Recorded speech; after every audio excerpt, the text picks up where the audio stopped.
Hello दोस्तों, आप सभी को प्रभु यीशु मसीह के नाम में जय मसीह की।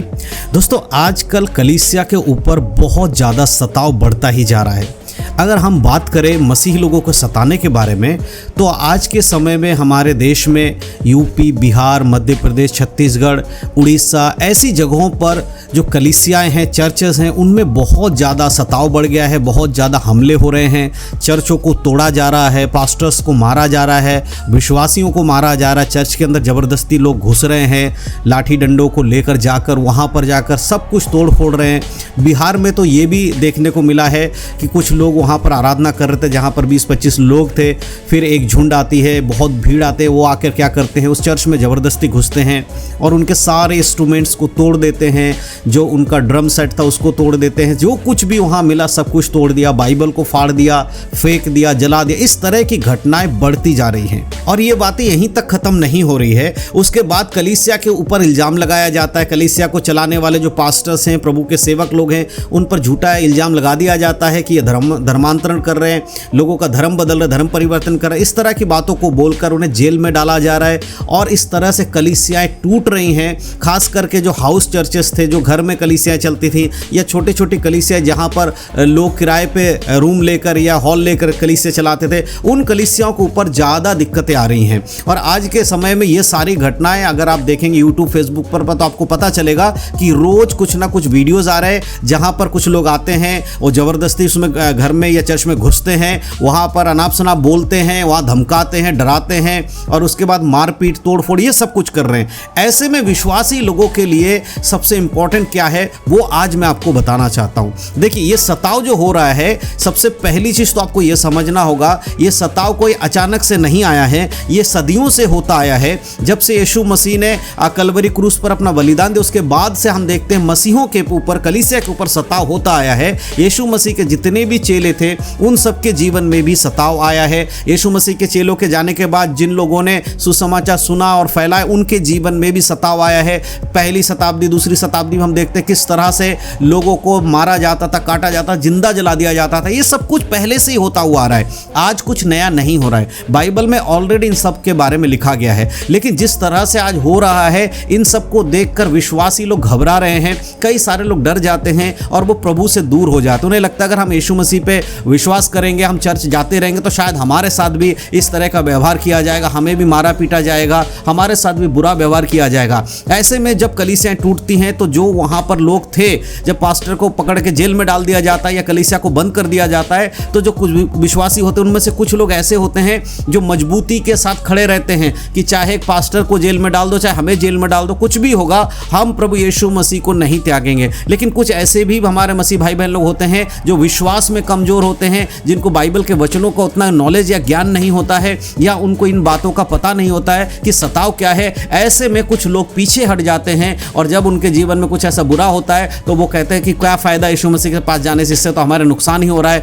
हमें तो मारा पीटा जा रहा है, इससे अच्छा है कि हम नहीं जाएंगे। इस तरह से बहुत सारे लोग पीछे हो जाते हैं। तो ऐसे में विश्वासियों के लिए क्या करना चाहिए, वो मैं आज आपको बताना चाहता हूँ। देखिए मेरे प्रियो, बाइबल में अगर आप पढ़ेंगे मत्ती रचित सुसमाचार और उसके 5 अध्याय, उसके 11 और 12 आयत में यीशु मसीह कहते हैं कि तुम्हारे जीवन में सताव आएगा। अगर वहाँ यीशु मसीह साफ रीति से पहाड़ी दूसरे इस बात को कहते हैं कि देखो कि तुम जब मेरे नाम के निमित्त तुम सताए जाओगे, तुम्हें बुरा बोल बोलकर तुम्हें पीटा जाएगा, मारा जाएगा, तब तुम आनंदित और मगन होना, क्योंकि तुम्हारे लिए क्या है, स्वर्ग में एक बड़ा प्रतिफल रखा है। और वो तुम्हारे साथ ही नहीं, परंतु उन लोगों के साथ जो भविष्यवक्ता थे तुमसे पहले, उनके साथ भी ऐसा ही उन्होंने किया है। मेरे प्रिय, ये वचन हमें ये बताता है कि यीशु मसीह ने चेतावनी भी दिया है कि तुम लोगों के साथ कितना सताव किया जाएगा। इसीलिए आज कलीसिया के अंदर सताव के बारे में सिखाना जरूरी हो गया है।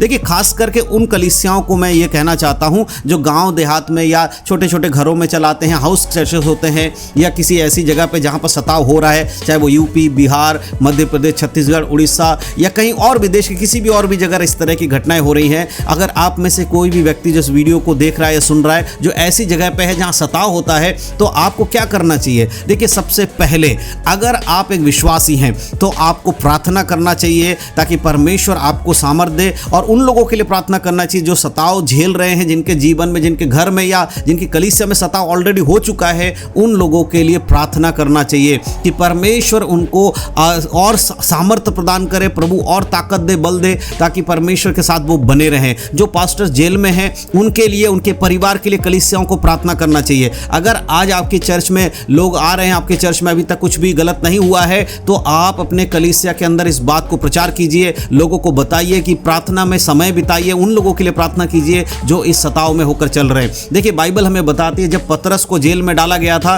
तो कलीसिया मिलकर प्रार्थना कर रही थी उसके लिए, और परमेश्वर का वचन कहता है स्वर्गदूतों ने उन्हें बाहर निकाला, परमेश्वर की ओर से वो बाहर निकाले गए। तो उसी प्रकार से अगर कलीसिया मिलके ऐसे सताव वाले लोगों के लिए प्रार्थना करेंगे, सारी कलीसिया, पूरे देश दुनिया की कलीसिया, सभी को ये जिम्मेदारी है कि वो प्रार्थना करें उन लोगों के लिए जो सताव में जी रहे हैं। तो जब आप प्रार्थना करेंगे तो उनके जीवन में परमेश्वर का कार्य होगा। और हमारा काम है प्रार्थना करना, तो आप अपनी कलीसिया को प्रार्थना करना सिखाइए, उनके लिए बोलिए प्रार्थना करने के लिए। और आप व्यक्तिगत रूप से भी इन विषयों को डेली जब भी आप प्रार्थना करते हैं उन लोगों के लिए प्रार्थना करिए। अब दूसरी बात, एक चीज और, अब ये बातें पास्टर्स लोगों के लिए है। पिछले कई बार मैंने इन बातों को बोला है, कई सारे यूट्यूब में वीडियोस में इन बातों को आप सुन सकते हैं, जहां पर यह बताया जाता है कि कलीसिया को चिन्ह और चमत्कार के प्रचार को छोड़कर अब सताव के बारे में प्रचार करना चाहिए। पास्टर लोगों को, अपने विश्वासियों को सिर्फ आशीष की बातें नहीं, परंतु अब यह सिखाना चाहिए कि जो कोई यीशु मसीह पर विश्वास करेगा, भक्ति के साथ चलेगा, उसके जीवन में सताव होगा। दूसरा तीमुथियुस की पत्री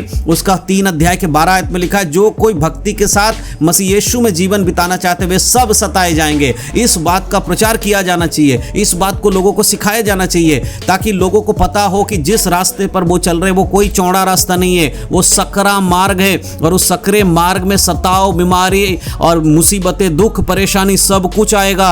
अगर आप यीशु मसीह पे विश्वास करते तो ये मत सोचिए कि सब चीज एकदम बढ़िया होगा, आपके कोई बीमारी नहीं होगी, आप कभी गरीब नहीं होंगे, आपके जीवन कभी कोई परेशानी नहीं आएगी। ये सब कुछ बाइबल आधारित नहीं है। बाइबल आधारित ये है आशीष भी प्रभु देगा और परमेश्वर के साथ चलने वाले के जीवन में सताव भी आएगा। तो लोगों को अब उन प्रचारकों को करना छोड़ देना चाहिए जहां पर आइए तुम्हें धन मिलेगा, आशीष मिलेगा, क्योंकि वाकई में ये सब चीज़ें जहां क्या बताया जा रहा है कि भाई आशीष ही आशीष है, सब कुछ आशीष है, ऐसे बोल बोल कर लोगों को सच्चाई से दूर रखा जाता है। उन्हें बताया नहीं जाता है कि परमेश्वर के वचन के अनुसार चलने वाला व्यक्ति सताया जाएगा। इसीलिए परमेश्वर पिता के साथ चलने वाले लोगों को ये जानना चाहिए। परमेश्वर के बारे में बताइए, सताव के बारे में कलीसिया को सिखाइए। अगर आज आप कलीसिया को सताव के बारे में सिखाएंगे तो आने वाले समय में विश्वासी लोग मजबूत होंगे। और अगर जिस कलीसिया में, आपकी कलीसिया में अगर अभी सताव नहीं आया, अगर आता है तो आपके विश्वासियों के लिए आपको चिंता नहीं करना पड़ेगा। उन्हें पता होगा कि उनके जीवन में किस प्रकार से चलना है। तो जरूर इन कामों को करिए। तो कुछ बातें हैं जिनको ध्यान रखना चाहिए। साथ ही साथ जो लोग सताए जा रहे हैं उन लोगों के लिए प्रार्थना जरूर करें। तो मेरे प्रियो, ये सबसे इंपॉर्टेंट चीज है जिस पर हमें गौर करना चाहिए। और परमेश्वर के वचनों के अनुसार एक विश्वासी का कर्तव्य है कि वो अपने मसीह भाई बहनों के लिए प्रार्थना करे। और पास्टर्स लोग जो भी मुझे सुन रहे, प्लीज आप लोग अपने चर्च के कलीसिया के अंदर अपने प्रचार को बदलिए, सताव के बारे में लोगों को सिखाइए और कैसे स्थिर रहना है, कैसे प्रार्थना में मजबूत रहना अगर उनके जीवन में सताव आए, उन बातों को सिखाइए। तो मैं विश्वास करता हूं इस वीडियो में जो कुछ भी मैंने बताया आपको समझ में आया है। अगर कोई सवाल है तो जरूर वीडियो कमेंट बॉक्स में बताइएगा। आने वाले समय में मैं वीडियो बनाकर आप तक जरूर पहुंचाऊंगा। परमेश्वर इन सब बातों के द्वारा आप सबको आशीष दे। यीशु मसीह के नाम में सबको जय मसीह की। God bless you.